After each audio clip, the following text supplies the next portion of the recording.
Doctora Eva María Jiménez González, licenciada en Psicología por la Universidad de Granada, máster en Psicología Clínica y de la Salud por la Asociación Española de Psicología Conductual, máster internacional en Psicología Forense por el Instituto Europeo de Psicología Aplicada y la Asociación Española de Psicología Conductual.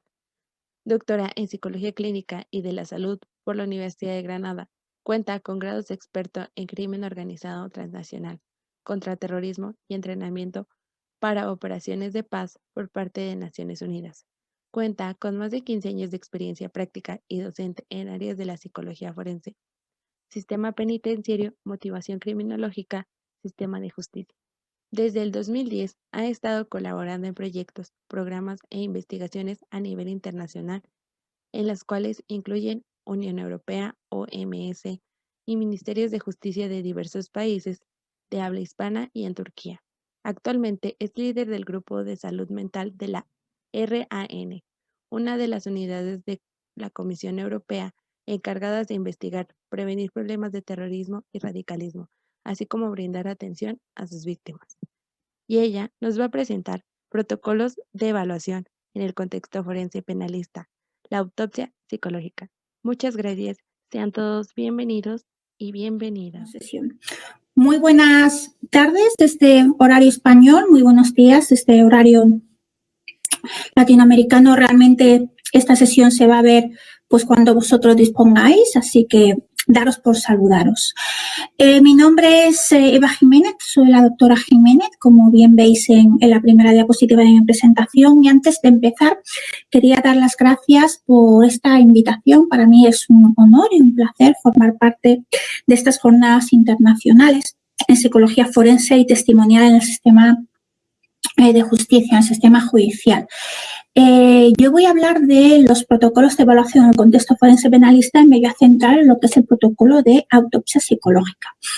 Esto da pues para que nos juntáramos y estuviéramos hablando durante días, pero bueno, me voy a centrar pues sobre todo pues para aquellos y aquellas que nunca habéis escuchado nada acerca de lo que es el protocolo de la autopsia psicológica, cuáles son los objetivos que persigue, cuál es la metodología que se utiliza, su finalidad, pues para arrojaros un poquito de luz y que tengáis un conocimiento suficientemente necesario como para plantearos si abordar una autopsia psicológica en alguna de las causísticas que vosotros encontréis.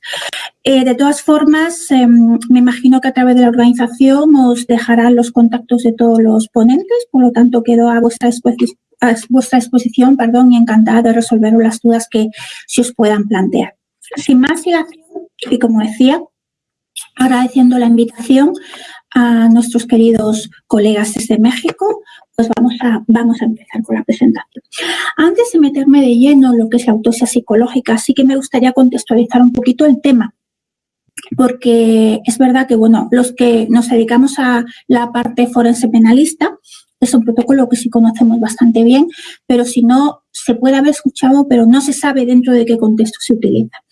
Y entonces me gustaría pues explicaros que una autopsia psicológica, como veremos, es uno de los tres procedimientos más utilizados en el contexto penal criminológico, en el contexto penalista criminológico, pertenece a lo que nosotros llamamos el marco más amplio de constelaciones de muertes. ¿En qué consisten las constelaciones de muerte? Bueno, pues son las transformaciones que suceden dentro de una persona, en una persona, cuando el instinto de muerte prevalece y el instinto de vida se ve significativamente amenazado, ya sea por la misma persona porque decida terminar con su vida o bien por la influencia de terceros. ¿Qué quiere decir esto? Pues lo que estamos viendo son evaluaciones en torno a muertes dudosas, donde lo que hay que resolver es el cómo se produjo esa muerte.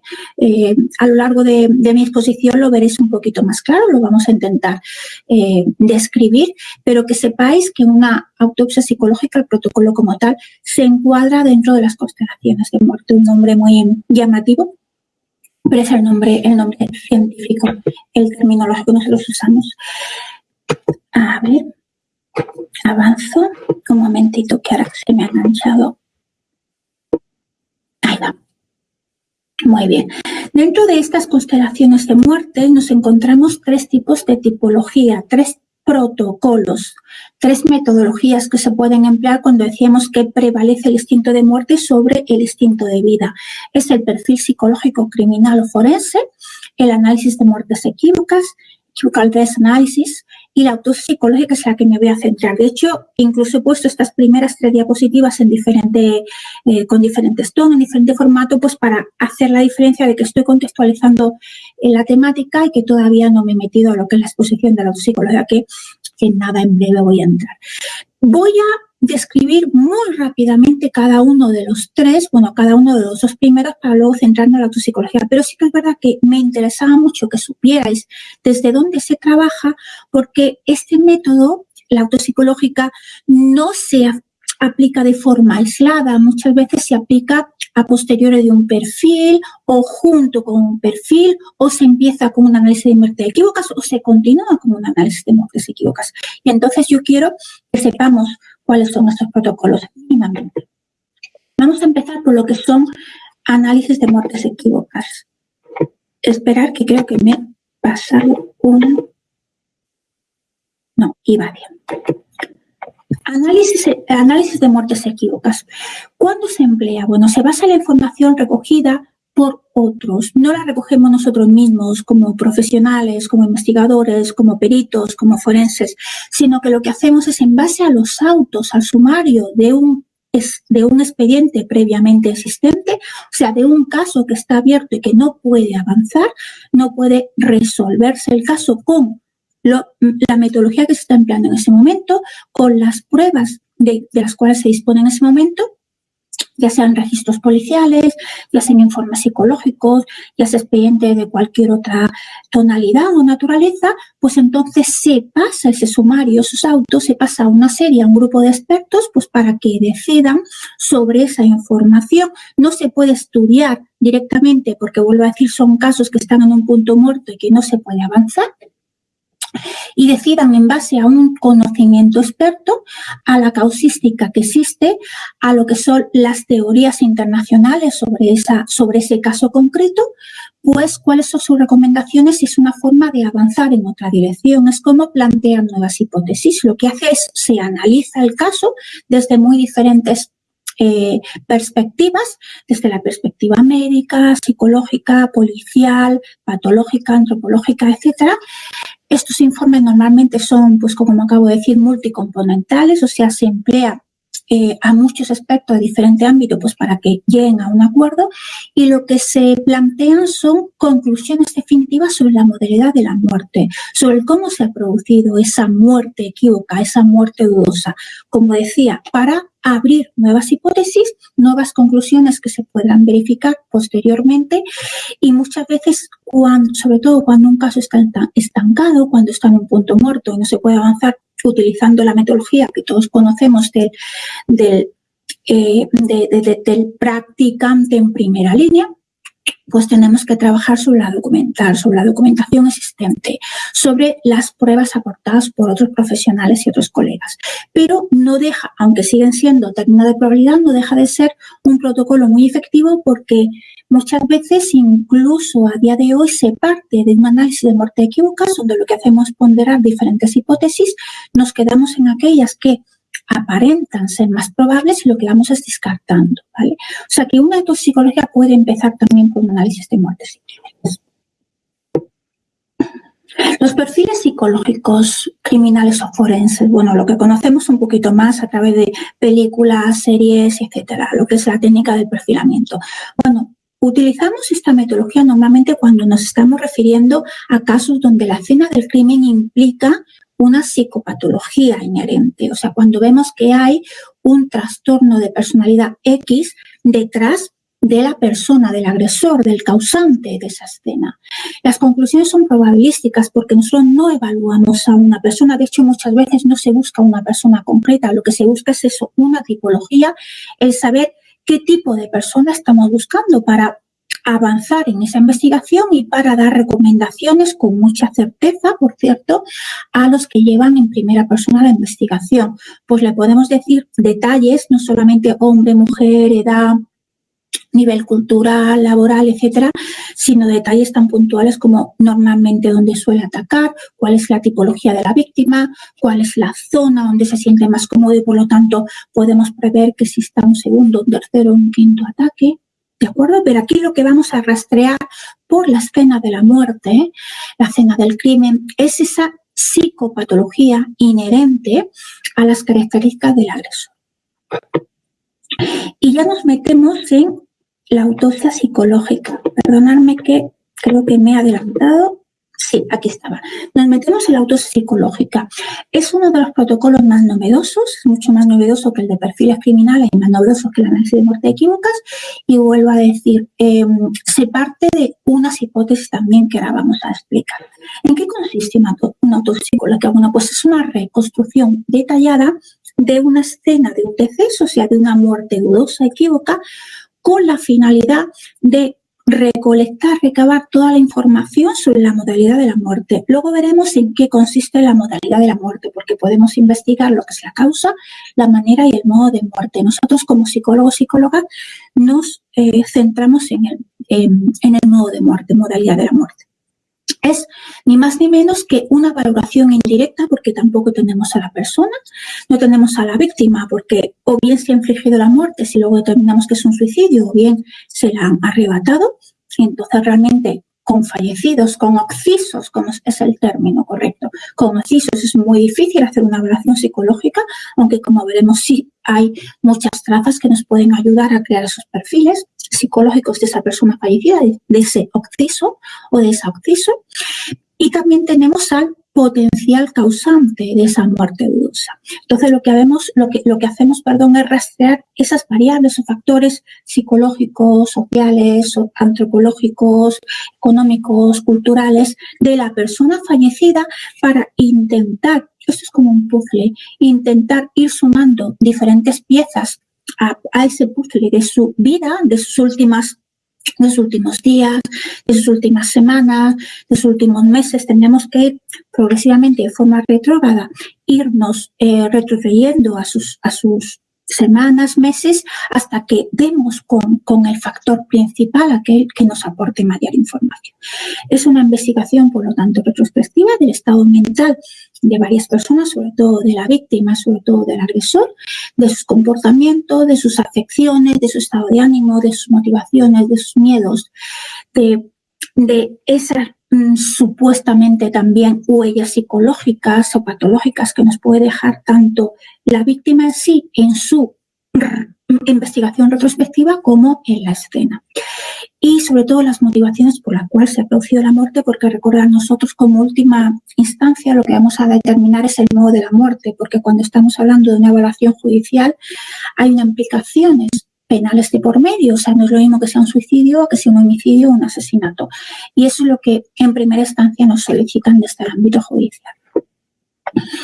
Es una evaluación, por lo tanto, después de la muerte de una persona a través de la reconstrucción psicológica, social y biológica post-mortem.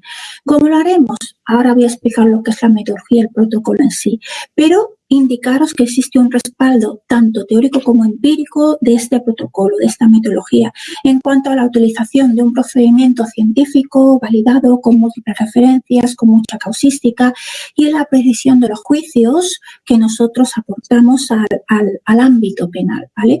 Todas aquellas conclusiones que se desprenden del protocolo de la autopsia psicológica cuando van a un juicio, cuando se aportan una pericial, porque normalmente toda autopsia psicológica termina con la ratificación del informe psicológico forense criminológico posterior al protocolo de la autopsia psicológica, se tiene muy en consideración porque se sabe que el índice de fiabilidad y validez es muy alto. Estamos hablando por encima del 90, siempre y cuando que el protocolo esté realizado pues con objetividad y con la habilidad necesaria y por gente que esté formada y que tenga experiencia a la hora de aplicarlo.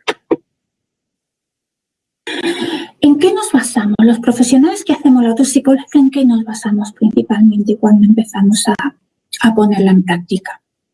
Bueno, pues nos basamos, o bien nuestra experiencia de otros casos, de una casuística similar, nos basamos en la información que obtenemos de la escena de la muerte. Por eso es muy importante que nos desplacemos y cuanto antes mejor para que no esté contaminada.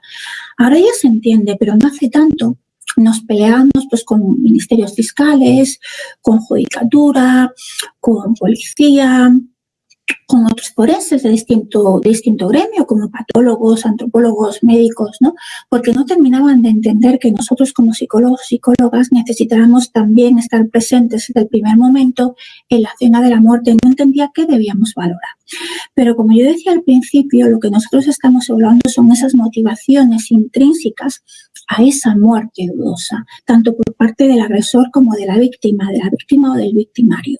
Entonces, aunque es verdad que a veces a través de fotos se puede recabar, no es lo mismo estar allí porque percibes los olores, percibes los miedos, puedes incluso tener la oportunidad de ver a alguno de los testigos, supuestos testigos. Al principio pueden ser testigos, luego nunca se sabe cómo se transforman esos testigos porque pueden ser inculpados en última instancia también. Entonces, para realizar esas entrevistas, esas evaluaciones, para conocer un poco más de nuestro oficio, de la persona fallecida, del deceso en sí, tenemos que saber si es en su domicilio, tenemos que conocer de su vida y estar allí nos da mucha información. Pero no solo eso, sino también, como yo decía, esas intenciones que hay detrás de toda escena de un crimen, te da mucha información porque te aporta lo que un sumario no te da, lo que un expediente no te traslada. Entonces ya lo entiende a base de que todas esas huellas psicológicas que nosotros nos encontramos en la escena de un delito pues complicado, ¿vale? No un delito dudoso, dubitativo, pues ya se han dado cuenta que nosotros tenemos que estar allí también porque es parte de nuestra metodología y ya no hay ningún problema, ya nos avisan, lo mismo que se avisa a cualquier otro forense y ya estamos en primera persona recopilando la información que nosotros mismos decidimos que necesitamos. O sea, no tenemos que pedírsela al médico forense, al patólogo, o a la policía judicial o la científica, con lo cual nos ayuda a esa recolección de información que será con la cual nosotros luego vamos a proceder a reconstruir esos días o esas semanas anteriores al deceso. Nuestras conclusiones al final del informe, al final del protocolo, serán establecidas en términos de probabilidad, pero como vemos que pasaba en los perfiles o como vemos que pasaba en lo que es análisis de muertes equívocas, mientras nosotros no podamos pasar un test estandarizado que aporte una puntuación típica o centil o una puntuación directa que luego a través de un baremo o unas escalas podamos formular en términos del 90% pasa esto, pues entonces lo que hablamos es de probabilidad. En base a los estudios en la causística que ya conocemos, o sea, hablamos que en términos probabilísticos, si lo comparamos con casos parecidos, sabemos que después pasará tal cosa o que previamente ha pasado tal cosa. Pero como somos muy, muy, muy concretos, vamos muy al detalle, especificamos apoyándonos sobre casos que han sido estudiados, que han sido concluidos y que hay una sentencia ya firme de por medio, pues entonces es muy fácil entender la línea de investigación cómo ha ido avanzando. Los campos de actuación, aunque nosotros en esta jornada nos vamos a centrar en el contexto forense, obvio, y es desde donde yo trabajo y es desde el cual partió el protocolo de autopsia psicológica, sí que me gustaría comentaros que no es el único contexto de actuación de una autopsia psicológica, de un protocolo de autopsia psicológica.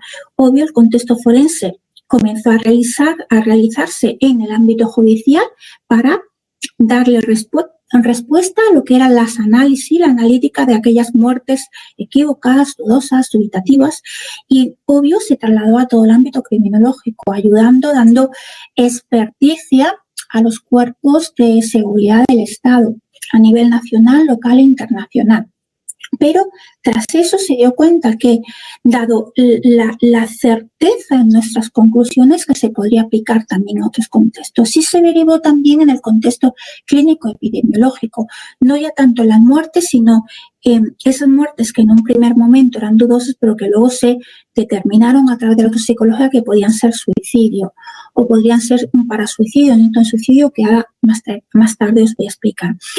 ¿Para qué servía desde el contexto clínico? Pues obvio, para mejorar lo que es la eficacia de todos los programas de intervención preventivos y los programas terapéuticos, sobre todo para suicidios. Aquellas personas que lo habían intentado y afortunadamente no lo conseguían, ¿vale? Es importante saber qué motivaba, qué intención tenía esa persona, porque muchas veces simplemente una llamada de atención, pero no quiero quitarme la vida como tal, o cuál era mi motivación última, si yo decido voy a intentar autoinfligirme la muerte. Entonces, se depuran muchos esos programas de intervención, de prevención y terapéuticos, conociendo los factores predisponentes y precipitantes de aquellas personas que habían decidido quitarse la vida. Entonces, dentro del ámbito del suicidio, que es una de las modalidades de la muerte que nosotros analizaremos, ahora más tarde lo comentaré, se emplea también el protocolo de la toxicológica. Y el contexto de emergencias, muy relacionado también cuando una emergencia está también judicializada, porque mejora los efectos de nuestra actuación en el contexto de emergencia, desapariciones, catástrofes, desastres, etcétera, pues también para reconstruir esas últimas horas, días, semanas del deceso de la persona fallecida, pues para saber si tuvo posibilidad o no de rescate, hasta qué punto murió por esa catástrofe o están cubriendo otro tipo de muerte dudosa y sobre todo para lo que es cerrar el duelo de los familiares, ¿vale? Porque ayuda a las víctimas indirectas, a los familiares, víctimas en segunda instancia, a la elaboración de sus procesos de duelo cuando saben, cuando tienen información de cómo se produjo la muerte de su familiar. Muchas veces el duelo se cronifica y no se pueden cerrar esas cicatrices porque esa información no les llega, porque le queda la duda de si sufrió, de cómo fue, de estaba solo. Lo estamos viendo también ahora como consecuencia del COVID, ¿vale? Los pacientes al hospital están solos y los mismos sanitarios comentan el hecho de que no tengan un familiar al lado, pues se hace más difícil la recuperación, pero para los familiares también, porque hace mucho más difícil que ese duelo pueda avanzar y esas dudas que tengan se puedan aclarar, ¿de acuerdo? Pero nosotros no vamos a quedar aquí en el contexto forense. Entonces, vamos a ver cuál es el objetivo dentro del contexto forense de aplicar una autopsia psicológica, el protocolo de la autopsia psicológica. Bueno, pues como lo comentamos al principio, es conocer el modo de muerte. Cuando una persona fallece en términos dudosos, tenemos que aclarar el modo, la causa y la manera de muerte. Nosotros, desde la autopsia psicológica, damos respuesta al modo, que es lo que nos centramos y a lo que para los cuales nos demandan a los psicólogos, psicólogas forenses o criminalistas. ¿Qué hacemos? Pues conocemos el comportamiento de la víctima, del occiso, de la occisa, antes de morir y su relación con las causas de esa muerte, con las circunstancias en las cuales ocurrió el deceso. Pues para ver hasta qué punto tuvo una influencia directa o indirecta, o hasta qué punto su naturaleza psicológica y sus dinámicas sociales influyeron en el hecho de perder la vida. O sea que hay que aplicar las condiciones psicológicas de las personas que han fallecido y su relación en situaciones previas a la muerte, para determinar también si fueron como consecuencia de su única intención o hubo influencia de terceros. Se recupera también, se ayuda a la recuperación de los desaparecidos, porque al conocer el prototipo de las víctimas y conocer el prototipo, formular el prototipo del victimario, pues también podemos intuir si puede haber, sobre todo en caso de desaparecidos, si puede haber más víctimas y de qué tipo pueden ser las víctimas, qué tipología psicológica o incluso fisiológica también puede tener la víctima y en qué contexto se podrían hallar. Y el uso terapéutico, el que yo decía, todo el trámite con los familiares ayuda mucho el dar la información del suceso y dar la información no solo del suceso, porque para eso ya se encarga la policía, la judicial, la científica, sino información de la parte psicológica, de qué sentían, de qué en el caso de desaparecidos que todavía no se haya rescatado, cómo pueden estar llevándolo, porque esa es su duda, ¿estará pasándolo bien? ¿Estará pasándolo mal? ¿Habrá sufrido? Entonces, esa información, teniendo en cuenta las características psicológicas de esas personas que o bien han fallecido o bien están desaparecidas y estamos en la búsqueda, pues podemos decir, en base a este conocimiento, podemos decirle que sus circunstancias actuales psicológicas serán estas o estas. Voy a meter ya de lleno en diferenciar lo que es la causa, manera y modo. Van totalmente interconectadas, están relacionadas una con otra, no se puede dar una sin que se dé la otra. Pero nosotros nos vamos a ocupar de lo que es el modo, ¿vale? Creo, voy a asegurarme de que no me he pasado, mira, me había pasado una diapositiva. Bueno, pues me había pasado solo una. La causa, manera y el modo. Voy a empezar por la causa. La causa es el agente patológico, el agente médico, ¿vale? De esto se encargan los patólogos y los médicos forenses. Nosotros podemos ayudar, le podemos dar información para que ellos también terminen de construir su propio puzzle. Pero aquí poco nosotros no determinamos la causa. Este es el mecanismo directamente biológico, fisiológico responsable de la muerte. Es decir, si una persona fallece, tiene que haber un mecanismo biológico que ha producido esa muerte, ya sea un paro cardíaco, ya sea un ictus, ya sea falta de asfixia, etcétera, ¿vale?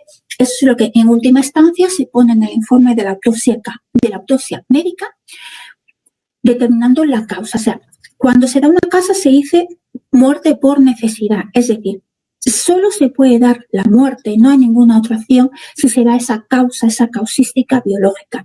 Si una persona tiene un paro cardíaco por un determinado espacio de tiempo, periodo de tiempo, es imposible que la persona permanezca con vida. Por eso es por necesidad. Necesariamente la persona va a fallecer. Si una persona sufre pues eso, un derrame cerebral, un ictus, pues necesariamente también tiene que fallecer esa persona, porque el sistema orgánico no puede funcionar sin esa parte, ¿de acuerdo? O sea, esa es la causa, la que determina el por qué, en última instancia, fisiológicamente una persona ha dejado de vivir. Sus vitales han dejado de funcionar. La manera es la metodología, el procedimiento que ha existido previamente para que esa causa se produzca. Puede ser una misma causa que tenga diferentes maneras. Os voy a poner unos cuantos ejemplos y los vamos a entender. Yo que decía, pues una de las causas más comunes es un paro cardíaco, pero la manera, el método puede ser diferente, incluso si la causa es la misma.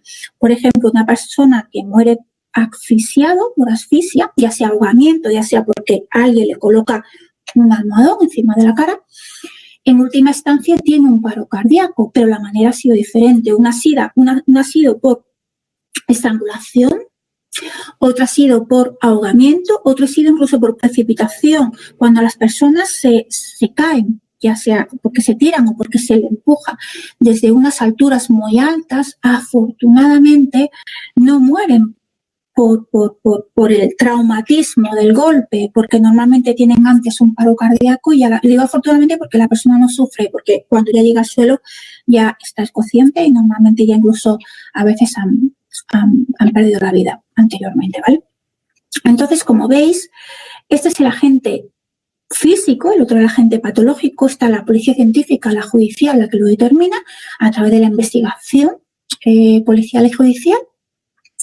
Y como hemos visto, diferentes maneras pueden motivar una misma causa, ¿vale? Aquí nosotros apoyamos, pero no determinamos.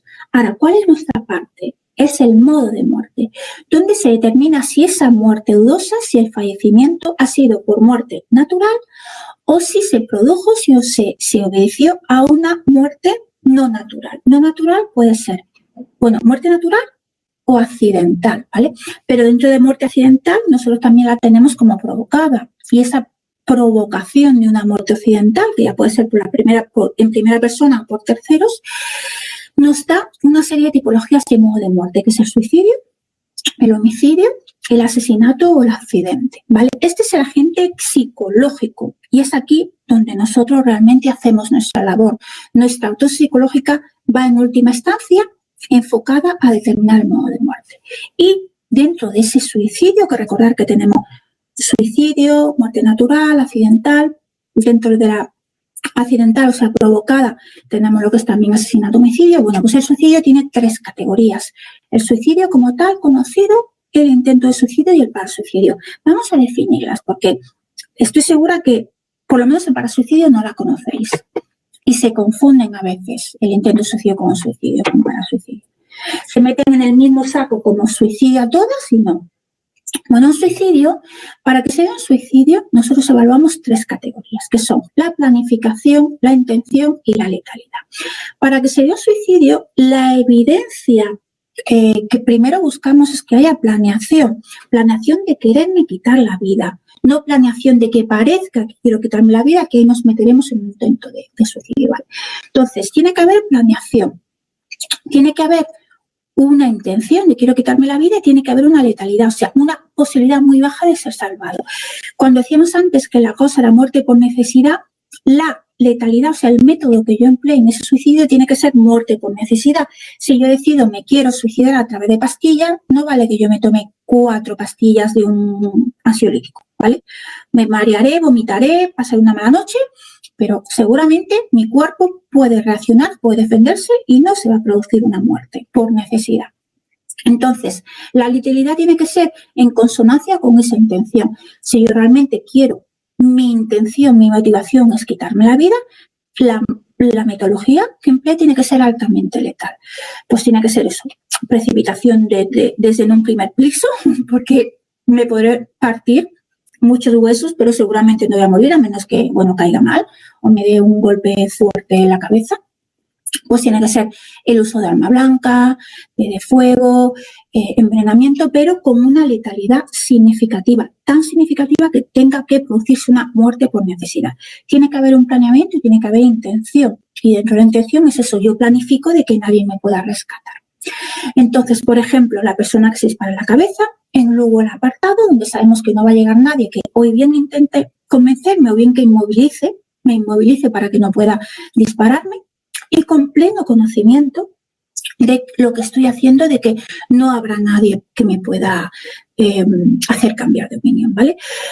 Si eso mismo lo hago en un centro, por ejemplo, en mitad de un supermercado, evidentemente mi planeación no es tal. O sea, si yo lo hago en un centro donde sé que estoy rodeada de gente en mi caso, pues seguramente mi intención será a lo mejor llamar la atención o reivindicar algo, pero no morir, porque damos de hecho que alguien lo intentará evitar, ¿vale? O sea, que tienen que darse las 3 características, que haya planificación, que haya intención y que haya letalidad. Sí. Encontramos planificación, pero no una intención de letalidad, ya deja de ser suicidio, nos encontramos con un intento de suicidio. Aquí sí que hay planeación, es que dice mucho, es que lo he planificado, pero mi planeación no era quiero quitarme la vida, al contrario, yo lo planifico para que parezca que sí, pero que realmente yo no tenga riesgo de perecer, de fallecer, ¿de acuerdo? O sea, que mi planificación será eso, me tomo un bote de pastilla, ¿vale? Muchas pastillas, pero sé que en 5 minutos van a llegar a mi casa y me van a salvar y me van a llevar a urgencias y me van a practicar un lavado de estómago. O mi planificación es que parezca que estoy intentando quitarme la vida cuando realmente el método no es letal, ¿vale? O sea, la planificación existe, pero para encubrir esa falta de no motivación para perecer, para fallecer, ¿de acuerdo? Y la letalidad no puede ser como muerte de necesidad. Y, bueno, en intentos de suicidio nos encontramos las personas que toman una sobredosis por pocas horas antes de que lleguen a rescatarlo. Lo que decía, cuando esto de, oye, cuando los avisos, ¿verdad? Que hay una planificación muy prolongada en el tiempo, pero se avisa de, oye, mañana, mira, estoy muy mal y creo que me voy a quitar la vida.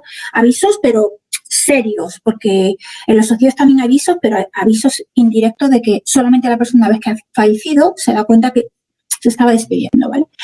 O nos encontramos eso de donde se hace, por ejemplo, una precipitación, pero se va en un centro comercial y yo me subo a la terraza, pero donde me está viendo todo el mundo y me espero allí para que llegue la policía, para que hablen conmigo, ¿de acuerdo?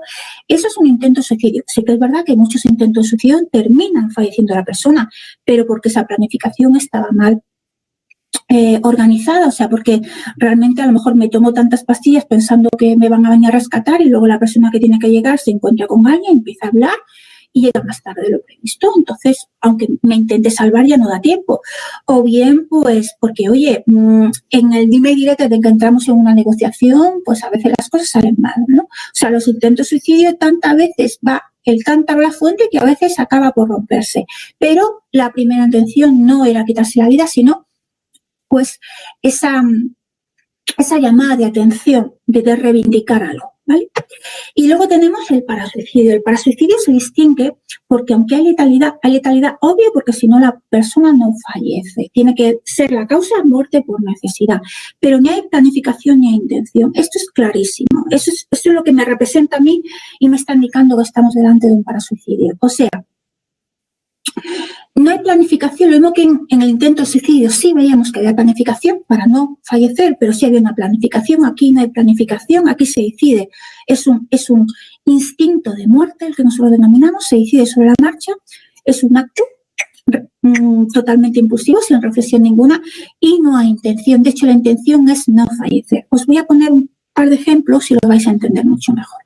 Vuelvo a decir, si hay letalidad, que se puede confundir muchas veces con suicidio, porque dice, pero es que la letalidad es obvia, claro, por eso falleció la persona, porque el método es letal, pero ni hay planificación, lo decide sobre en el momento y, por supuesto, su intención no era tal. Aquí tenemos dos tipos. Uno donde no hay intención de ningún tipo, o sea que es que realmente yo estoy en tal estado de confusión psicológica donde no pienso, por eso es imposible que haya planificación. Vale, pues me acaban de dar una noticia, sobre todo por el fallecimiento de una persona muy acercada, de un familiar, de un hijo, una hija, en ese momento. Hay una explosión de rabia, de rabia, de ira, de tristeza. Supita y mucha gente, oye, pues se tira por la ventana, sale corriendo y te atropella un coche. El método es letal, pues claro, pero si lo hubiéramos planificado, pero si ha sido en tal momento de que te acaban de comunicar una noticia, pues de unos tintes dramáticos brutales, tú no puedes planificar nada, porque una planificación de suicidio lleva su tiempo. Y luego los tenemos donde evidentemente la intención no era perecer, no era fallecer, sino todo lo contrario, la intención es sobrevivir. Salvarte de una muerte segura. Y he puesto aquí el ejemplo de la foto de las Torres Gemelas. Yo creo que todos tenemos en la mente cuando ocurrió, porque nos pillara donde nos pillara, todos nos enteramos, ¿vale? O bien en vivo y en directo, a través de la televisión lo estuvimos viendo, o bien, bueno, nos enteramos a poquito y ya te conectas a los medios de comunicación y lo vas siguiendo. Todos recordamos, pues sobre todo la segunda torre, cuando ya se había quedado la primera, cuando pues todo el mundo ya intuía cuál iba a ser el resultado de esa segunda torre, que también iba a desplomarse en poco tiempo, y todos sabíamos que el incendio estaba en unas plantas medianas y que la gente que estaba por encima del impacto del avión pues no podía bajar porque estaban pues en llamas y con explosiones continuas. Entonces vimos como había gente que había subido a las terrazas. Estamos hablando, desconozco cuál era el número de plantas que tenían estas torres gemelas, pero muchas, obvio, ¿vale? 100 y pico. Lo desconozco, pero muchísimas. Si tú te arrojas desde la terraza de la última planta de ese edificio, es una muerte por necesidad. A menos que sea Superman y salgas volando, evidentemente de ahí nadie te rescata, ¿vale? Porque el impacto es tal que, como yo decía, ya seguramente habrás llegado después de un fallo cardíaco muerto al impacto, pero si no un traumatismo tan severo que es imposible quedar vivo. Ni siquiera con muchas secuelas, es imposible, es muerte por necesidad. Y vimos como muchas de las personas se arrojaban. Nosotros podíamos, si no entendiéramos lo que había pasado anteriormente y no supiéramos cuál es el contexto, podías pensar, bueno, la gente se está suicidando en masa. Parece que están, pues eso, replicando lo que es prácticamente una secta, ¿no? Que acuerdan entre todos, vamos a suicidarnos juntos. Pero ¿qué es lo que estaban haciendo? No estaban intentando suicidarse, no estaban atentando contra su vida, al contrario. Era el último recurso que le quedaba, el último resquicio que le quedaba para seguir vivos, porque ellos sabían que seguían allí, iban a morir, también muerte por necesidad. De hecho, tenían las llamas a escasos metros, centímetros suyos, y ahí que ya no pudieran aguantar por el humo también que le impedía respirar. Entonces, cuando se arrojaban, era su instinto de vida el que prevalece hasta en las condiciones más inimaginables. En ese momento tú no puedes pensar, no te valoras, no te paras a valorar, bueno, si me tiro desde aquí voy a morir ya, pues que si me quedo también, ¿vale?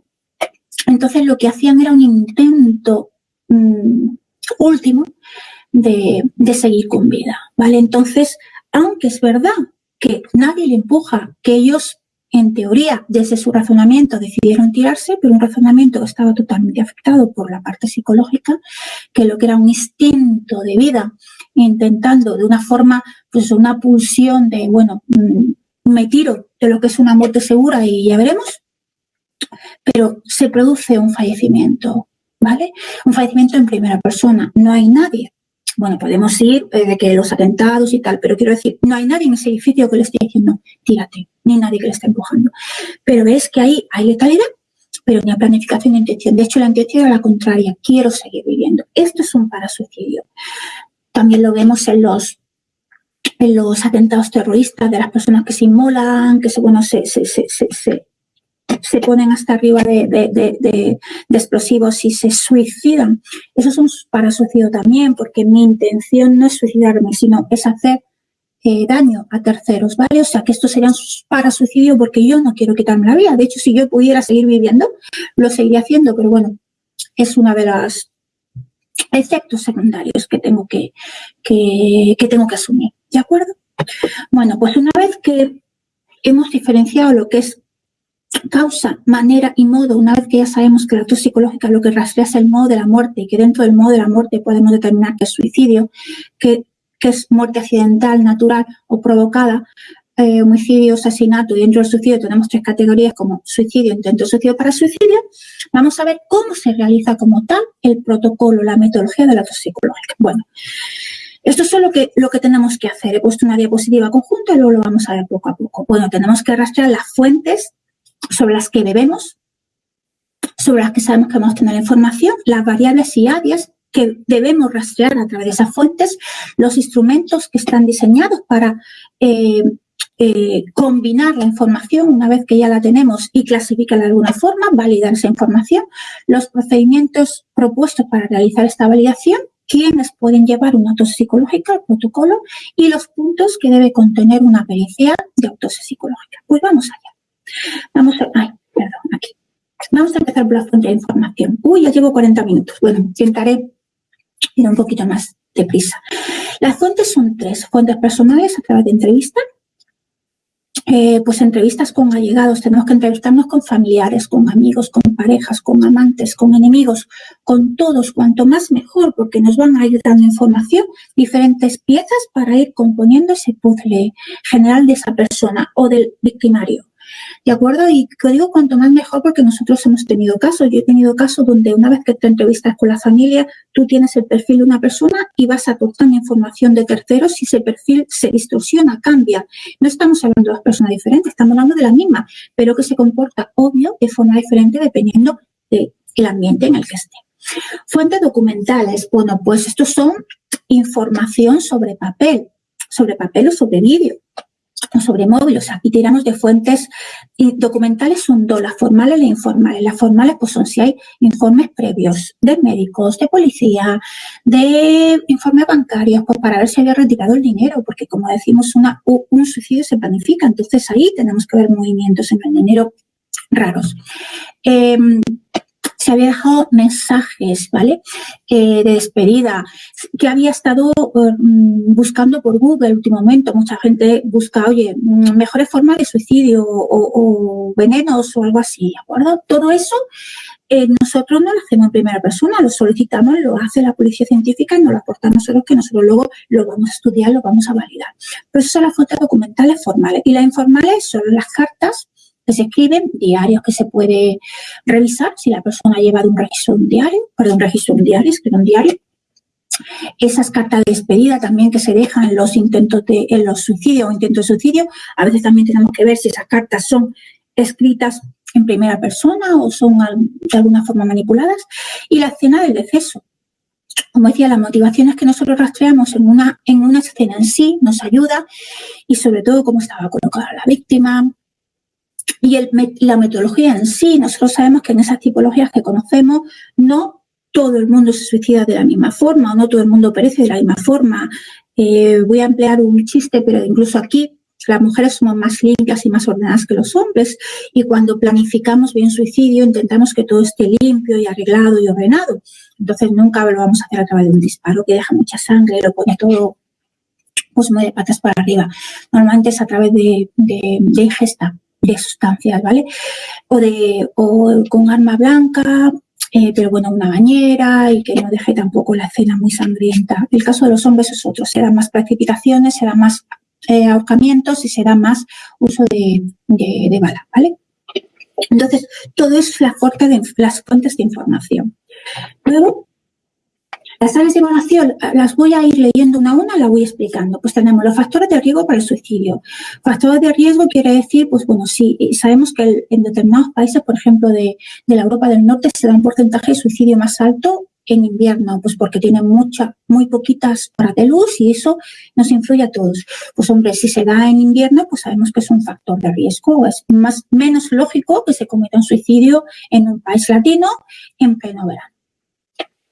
Letalidad, planeación del método. Lo que yo decía, tenemos que estudiar la letalidad, la planeación, pues para ver si había una organización previa, si había estudiado la mejor forma de hacerlo, porque eso me da indicios de que sí se puede producir un suicidio o de que tiene que ser muerte accidental natural, si no hay ningún tipo de letalidad planeación. El estudio de los CISO, si es una persona que le gusta el riesgo, que practica parapente, submarinismo, apnea, etcétera, pues bueno, pues igual no es un suicidio porque está empleando formas de una vida que son arriesgadas y que en una de estas se le puede ir la mano, ¿vale? Pero es una persona muy tranquila, que nunca toma ningún riesgo, pues es bastante difícil que, oye, de repente un día decide que va a hacer puenting y la cuerda se rompe. Los vínculos sociales de la víctima. A mayor apoyo sociales tenemos una red de frenar el impacto psicológico, que puede ser cualquier trauma, cualquier drama. Entonces, evidentemente, cuando una persona vemos que tiene los apoyos familiares sociales, de pareja, de amigos, de compañeros suficientes, es difícil que decida quitarse la vida. Ahora, si una persona aislada que había pasado por un proceso de duelo, que había decidido de forma unilateral aislarse, pues es más probable que ese suicidio se dé. El estado mental en el momento de la muerte, si nos enteramos que había pasado por una crisis, pues un estrés traumático, estaba medicándose porque tenía algún tipo de enfermedad o algún tipo de, no sé, le habían diagnosticado una enfermedad terminal, pues obvio, eso también tenemos que tenerlo muy en cuenta, ¿no? Porque te van dando pues esas piececitas que nos van ayudando a completar el puzzle. Las áreas de conflicto, motivaciones, si en los días, meses, semanas anteriores había habido una ruptura de pareja, había habido el trabajo. Entonces son áreas de conflictos que influyen en que se tomen determinadas decisiones tan dramáticas como no quiero seguir viviendo. Características de la personalidad. No es lo mismo una persona que tenga una personalidad tipo borderline, límite, alguna esquizofrenia, una impulsividad muy alta, una persona que sea pues de naturaleza más bien tranquila, introvertido y que nunca ha tomado ninguna decisión sin antes haberla consultado con familiares, por ejemplo. Señales de aviso pre-suicida. Pues la persona eso empieza a desprenderse de cosas que le gustaban, lo que yo decía, no hay un movimiento de cerrar cuentas en el banco, hay muchos movimientos a través de las redes de, bueno, pues buscar información sobre determinada pues método o cómo antes otras personas o famosos se han suicidado, Kurt Cobain, etcétera, ¿vale? Entonces, esos son señales y avisos. Antecedentes familiares, y sabemos que en sus padres, sus abuelos, en hermanos ha habido intentos de suicidio o ha habido algún tipo de problemática psicológica, pues también tenemos que valorarlo. Y por supuesto, si hay evidencias psicológicas por el tema de la responsabilidad. Si yo estoy en un síndrome de abstinencia, si he consumido cualquier tipo de drogas, alcohol, me da igual, si estoy tomando una medicación muy fuerte que hace que yo no pueda razonar al 100%, pues evidentemente también eso lo tenemos que ponderar y valorar. Esas son las áreas de evaluación, todas las que una por una tenemos que ir comprobando pues para ver si existían o no existían. Si no existían, nada, y si existían tenemos que ahondar hasta qué punto estaban presentes y cómo podrían haber afectado a esa decisión o cómo podían haber protegido a la víctima hasta tal punto de decir no puede ser suicidio, tiene que ser una muerte o bien natural o bien accidental o bien por tercero. Instrumento de evaluación. Bueno, pues hay 3 instrumentos, que es el OCDS, el Operational Criteria for Determination Suicide, el FDS, Empirical Criteria for Determination Suicide, y el MAPI, que es el modelo de autopsicológica integral. Los dos primeros se refieren específicamente, no se refiere específicamente a lo que es la autopsicológica, sino que se ha enfocado más en lo que es el estudio del suicidio, pero como una de las cosas que rastrea una autopsia es el suicidio, pues por eso se cruzan y se pueden emplear, ¿vale? Cuando lo tenemos claro que No estamos hablando de muerte natural, no estamos hablando de muerte accidental, de muerte provocada, nos quedamos en suicidio, pero tenemos que determinar dentro de las 3 categorías cuál es, pues entonces podemos emplear uno de estos, el OCDS o el ECDS-1, ¿vale? Son unos checklists, son unos criterios tipo como el CIS, las entrevistas clínicas estructuradas del DSM-5, bueno, de cualquier DSM, donde tú lo que valoras es si esos criterios están presentes o no. No hay un mínimo de criterios que te ha de cumplir, sino que tú, una vez que tienes todo la imagen global de esa persona, del occiso, del victimario y de cómo transcurrió los últimos días y semanas de la vida de esa persona, pues entonces tú ya haces una valoración. Por eso vais a entender que nuestras conclusiones son en términos de probabilidad. No podemos decir al 75% estoy seguro que ha pasado esto, sino en base a todos esos criterios yo asumo unas conclusiones desde un punto de vista profesional. Obvio, a cuanto más criterios, mis conclusiones tendrán mayor validez, estarán más apoyadas en datos forenses, datos que me aporta la investigación judicial y forense, ¿vale? O sea, datos científicos y objetivos. El tercero, el MAPI, sí consiste en una propuesta diseñada específicamente para la elaboración de dosis psicológicas. Vamos a verlos muy rápidamente. Bueno, los 2 primeros son del ámbito anglosajón, por ciento. El último lo elaboraron, como ahora veremos, desde el Instituto de Medicina Legal y Forense de Cuba, en Cuba. O sea, es más desde el ámbito más latino. El OCDS es un listado, como decía, es un checklist, son una serie de registros que vamos comprobando si están presentes o no y permite el registro de la presencia o ausencia de cada uno de los criterios, de esos factores que hemos ido viendo uno por uno, pues están desmenuzados. Estoy tirando de memoria igual, pero son 21 criterios, porque algunos de los que yo he dicho que son los generales están contenidos por subcriterios. Entonces, al final, lo que se hace es una toma de decisión cualitativa y se establece un juicio profesional en términos probabilísticos que se encarga de las certificaciones de muerte, del modo de muerte, ¿vale? Y al final, pues decidimos cuál ha sido el modo de muerte tipo para cada uno de los casos que estemos evaluando. El ECDS-1 es el mismo, permite discriminar entre suicidio y accidente. Fijaos, predice el 100% de los primeros, o sea, tiene una habilidad del 100% cuando hablamos de suicidios y un 83% cuando estamos hablando de accidentes. Que dentro de accidentes podrían entrar también dentro de lo que son las muertes provocadas indirectamente por terceros.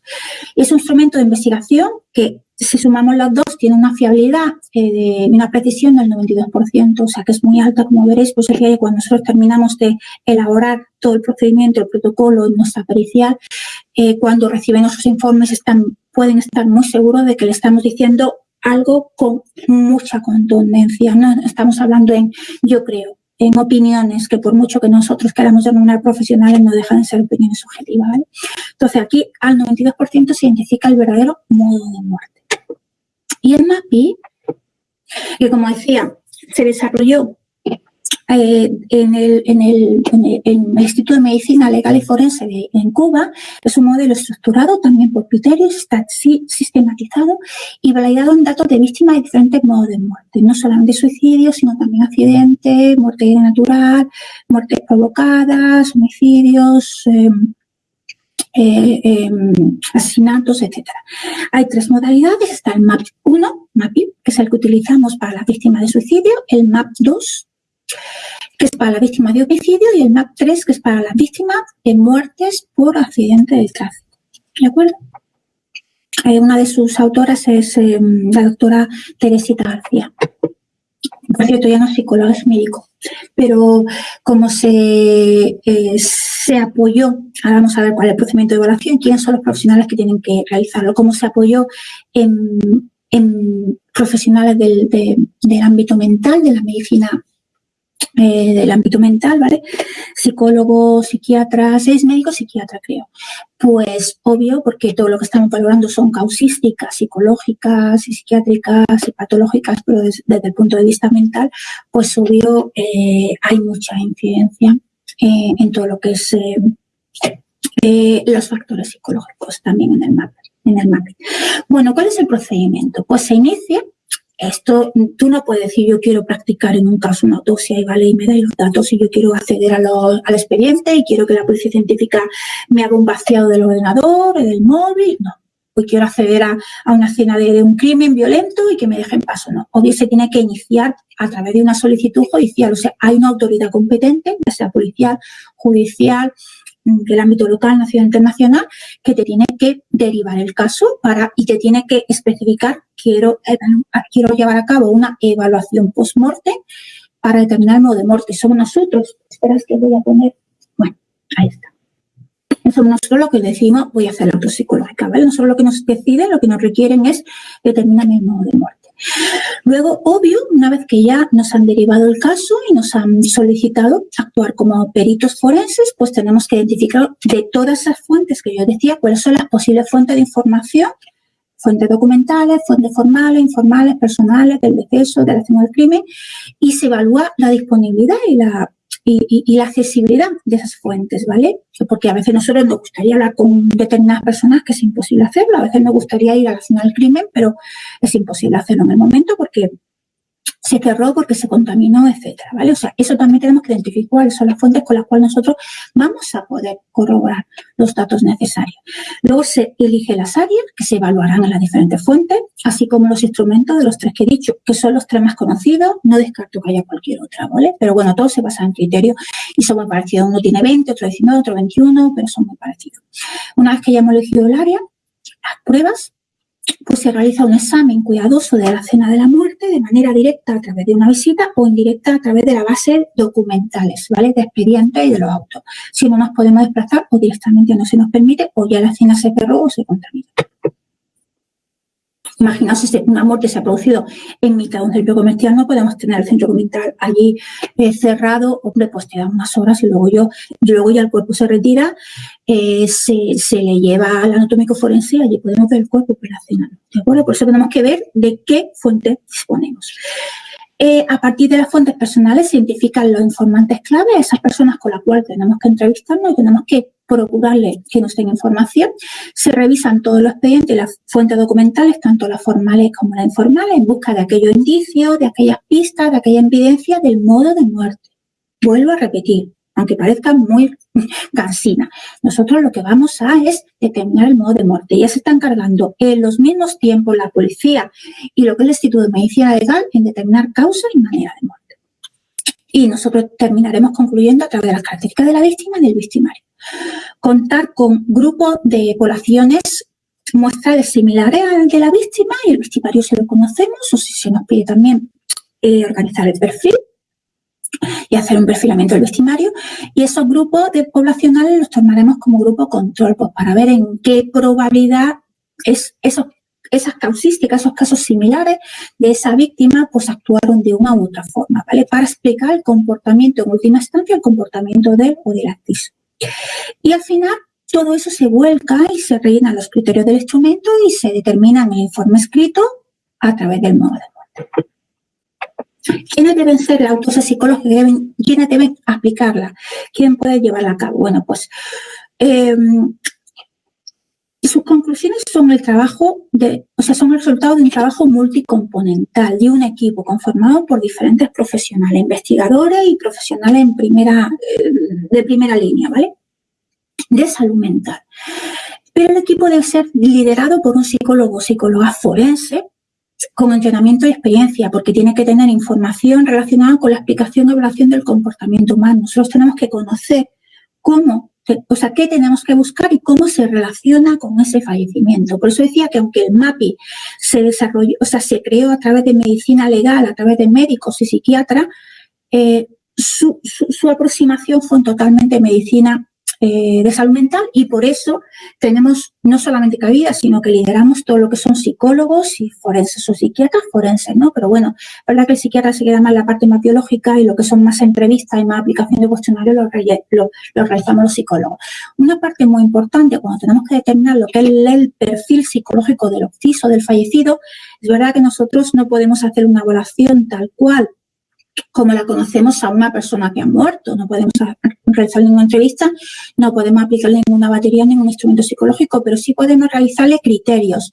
Yo nombraba antes la SCID, la entrevista clínica estructurada, del DSM, que sabemos que son criterios, y a través de esa entrevista puedo determinar si existía, en términos de probabilidad, algún trastorno de personalidad, pues rellenando con la información de los informes formales, de la medicación que estaba tomando, de lo que me van aportando sus conocidos, sus allegados, sus familiares, sus parejas, sus compañeros de trabajo. Entonces, yo rellenando esos criterios, como sabéis, la EFI son también criterios que rellena el evaluador, no rellena el propio evaluado o la evaluada, pues sí que puedo determinar qué patología de existirla, qué patología podía presentar. O sea que esa evaluación la tiene que realizar sí o sí un psicólogo o una psicóloga forense. Entonces, en el equipo tiene que haber sí o sí siempre un psicólogo o psicóloga forense y normalmente lo lideramos, porque además ya se ha entendido que el protocolo autopsicológico, lo mismo que otros lo lleva patología, medicina legal, pues es que lo tiene que llevar dentro de lo que son las medidas de psicología forense. Nadie lo discute. Mucho mejor para nosotros. ¿Y cuál sería, para ir terminando, el contenido del informe como tal, de la pericial? Una vez que ya hemos terminado de rastrear todas las fuentes, hemos evaluado todos los factores y áreas, hemos aplicado algún instrumento seleccionado y hemos establecido los criterios.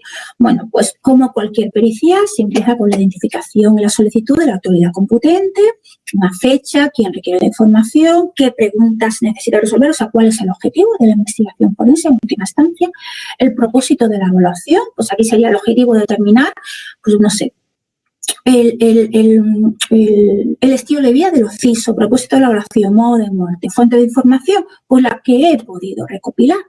Pues esa información que nosotros sabemos que son 3, personales, documentales y el deceso, pues a las que he accedido, pues explican, se relatan los instrumentos, guías o cuestionarios utilizados, explicando por qué los elegimos y explicando qué nos arrojan cada uno de los instrumentos. Se hace un resumen de los hechos, como en cualquier caso, se tiene que hacer una anamnesis del caso, una presentación de esos resultados por áreas y por fuentes de la evaluación, organizados, como acabo de decir, por áreas o por fuentes, si de las dos formas mejor.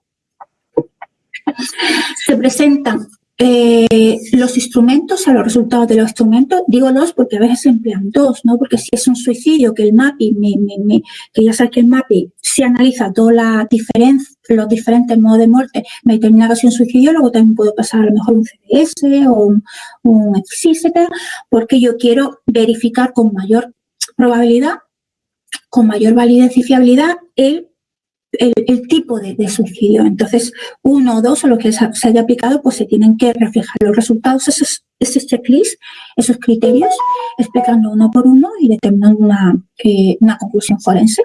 Conclusiones respecto al modo de muerte o las condiciones psicológicas de los CISO. No es incompatible, normalmente yo pongo las dos cosas. De hecho, yo llego al modo de muerte una vez que yo he explicado las condiciones psicológicas previas al fallecimiento de la persona. No debe ser categórico porque estamos hablando de probabilidades, nosotros podemos decir eso dependiendo de las fuentes. Si yo he rastreado todas las que yo he querido, sí puede ser más categórica, más contundente, si no, pues yo misma tengo que decir cuáles son los fallos que yo considero que han podido afectar mi investigación o mi evaluación. Hay una discusión donde se exponen, como acabo de decir, las limitaciones o aciertos del proceso de evaluación, sobre todo porque no hemos podido acceder a alguna de las fuentes que nosotros consideramos como necesarias, sí o sí. Identificación de quién o quién han llevado a cabo la evaluación, la firma de todos los forenses, de todos los peritos, fecha de entrega y las acreditaciones profesionales de la experticia, ¿vale? Bueno, pues prometí que no me pasaba de la hora, 61 minutos, o sea que casi lo cuadro. Y este ha sido muy rápido, como os decía al principio, quizá ahora comprenderéis mejor cuando yo decía que para explicar lo que es el protocolo del auto se nos podíamos tirar horas, hubiera sido bonito también pues ejemplificarlo con algún caso real, pero bueno, mi intención era por lo menos explicaros cuáles son las bases, cuál es la finalidad, cuál es la metodología y quién y cómo se realiza un protocolo de autopsia psicológica.